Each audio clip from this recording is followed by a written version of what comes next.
നമുക്ക് ഈ പറയുന്ന മാതിരി ഗോഡ് ഫാദർ ഇല്ലാത്ത ഒരാളാണ് ഞാൻ. സിനിമയിൽ ഗോഡ് ഫാദർ വേണം, നമുക്ക് ഗോഡ് ഫാദർ ഇല്ല. സിനിമയിലും രാഷ്ട്രീയമായാലും ഇന്ന് ഗോഡ് ഫാദറാണ്. ഒന്നുകിൽ ഗോഡ് ഫാദർ ആയിരിക്കണം, അല്ലെങ്കിൽ ഏതെങ്കിലും വലിയ പിതാവിൻ്റെ മകനായിരിക്കണം. നമുക്കില്ലല്ലോ അത്.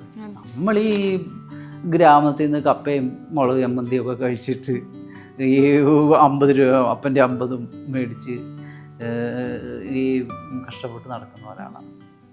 നമുക്ക് ആരെയും കയറ്റാനോ അതൊന്നുമില്ല. നമ്മളുടെ ഈ പ്രയത്നം കൊണ്ട് ദൈവാനുഗ്രഹം കൊണ്ട് സിനിമയിൽ കയറിയ ഒരാളാണ്.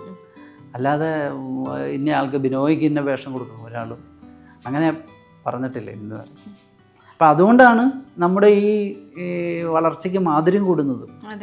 ഇപ്പോൾ ചക്രം എന്ന് പറയാം, എന്നെ സംബന്ധിച്ചിടത്തോളം പലരും ചോദിക്കും ചക്രത്തിന് ശേഷം മറ്റൊരു വേഷം വന്നിട്ടിൽ. ഞാനൊന്ന് ചോദിച്ചോളട്ടെ, ചക്രത്തിൽ ഞാൻ വന്നില്ലായിരുന്നെങ്കിലോ ഞാൻ എന്തെങ്കിലും ആവുമായിരുന്നോ?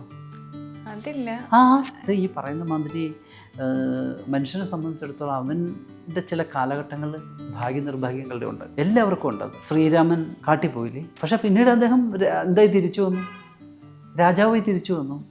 അപ്പം ഇത് ഉള്ളതാണ്, അല്ലാതെ നമുക്ക് പറയാൻ പറ്റില്ല ഇയാൾക്ക് ഇന്നത് വരില്ല എന്നൊന്നും പറയാൻ പറ്റില്ല. ഇതെല്ലാം എവിടുന്ന മുകളിൽ നിന്ന് ദൈവത്തിൻ്റെതാണ്. കാരണം ഞാൻ ഒരു തികഞ്ഞ ദൈവവിശ്വാസിയാണ്. ഇപ്പം നമ്മളുടെ ഈ മീറ്റിംഗ് അടക്കം ഞാൻ ദൈവത്തിൽ മാത്രം സമർപ്പിക്കുന്ന ഒരാളാണ്. അതുകൊണ്ട് തന്നെ എല്ലാത്തിനും ദൈവത്തിൻ്റെ ഒരു എഴുത്തുണ്ട്.